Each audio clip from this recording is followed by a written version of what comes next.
Whenever there is greatness, there is also adversity. When we work, there will be obstacles. Vincenzo's obstacle came when he turned 17. One day, as he was walking to his teacher's to practice his violin, he found that his vision began to blur. Soon, there were great dark spots appearing before his eyes. And one day, he woke up totally blind. He could not see. This proved to be a big adversity.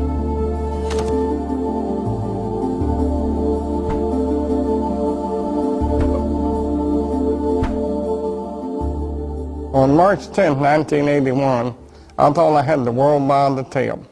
I was Mr. Egotistical. I was self-centered. I was centered the whole universe, and so I thought. I was very successful. I'd gone into the life insurance business, making a lot of money.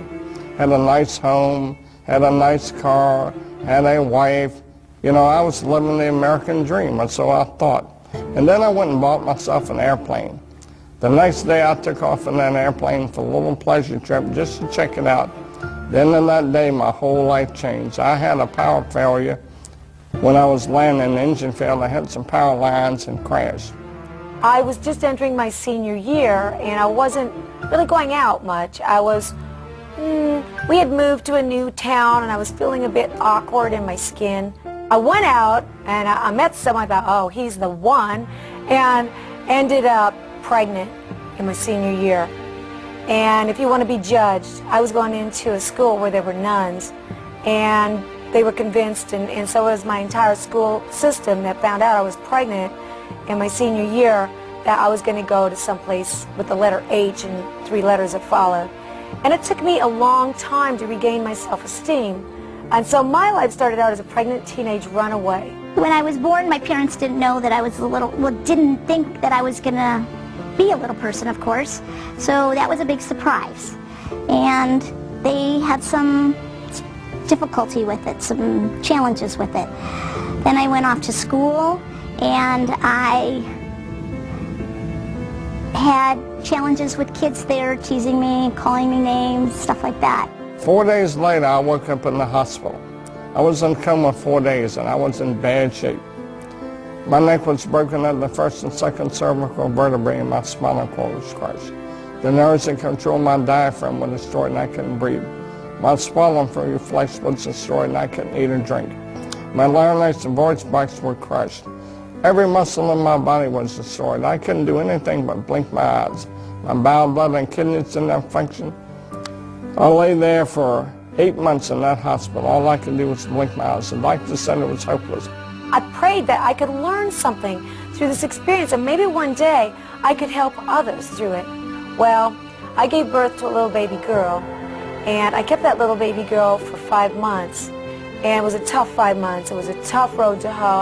I worked 3 jobs, and I couldn't really make my ends meet. One day I made a decision to place her for adoption. And when I did that, and the lady came and took her away and drove away with my baby, I thought I was the worst sinner on planet Earth.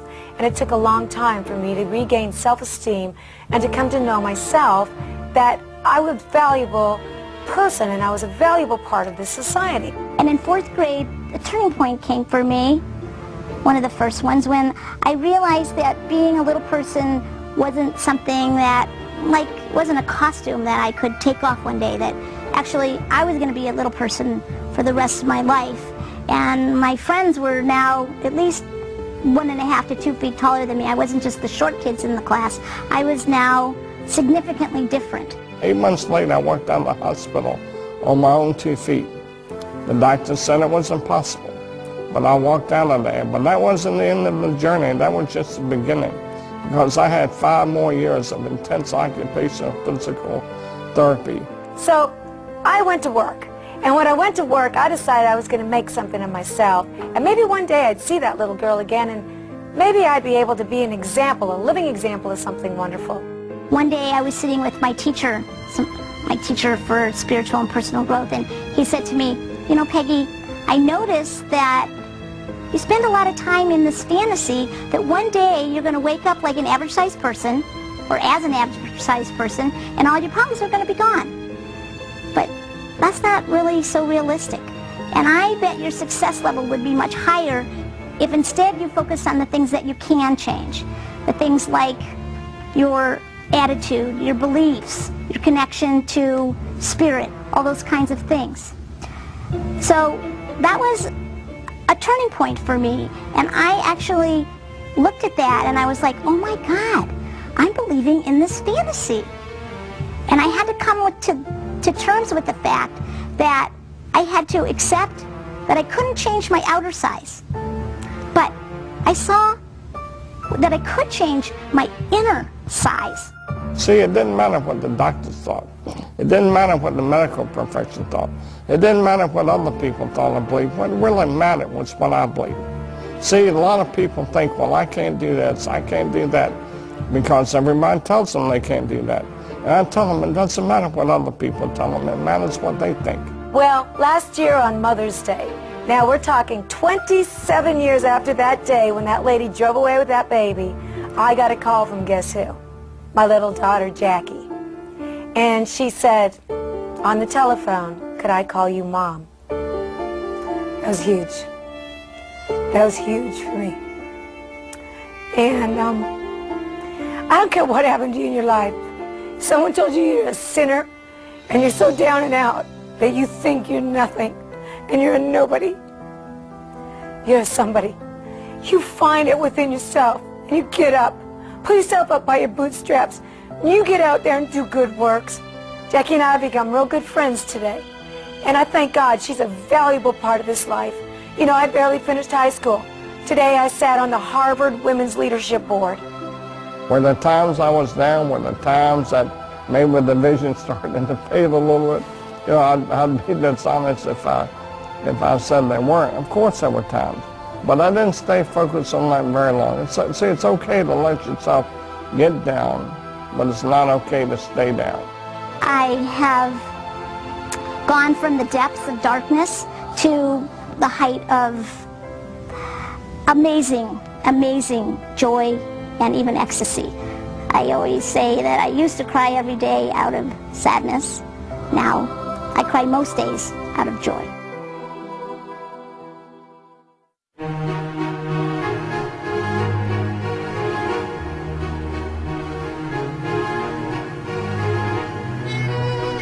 Vincenzo continued to practice his instrument. But it was much harder now. The music didn't come as easily. Often the notes didn't sound right. Often the people near him told him he was failing. He began to feel like he was failing.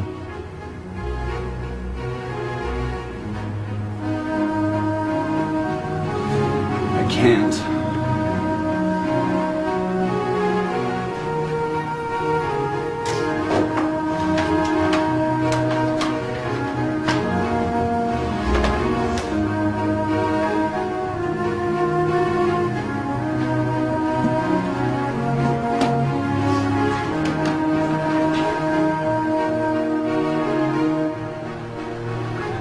Vincenzo had given up. He felt like he had been robbed of the gift he had been given. His heart ached as he approached the entrance to the merchant's store.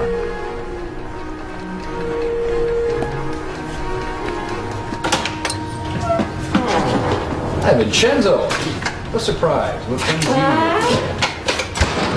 I'd like to sell my violin.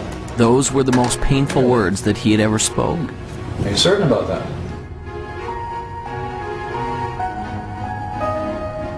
Well, let's have a look, shall we?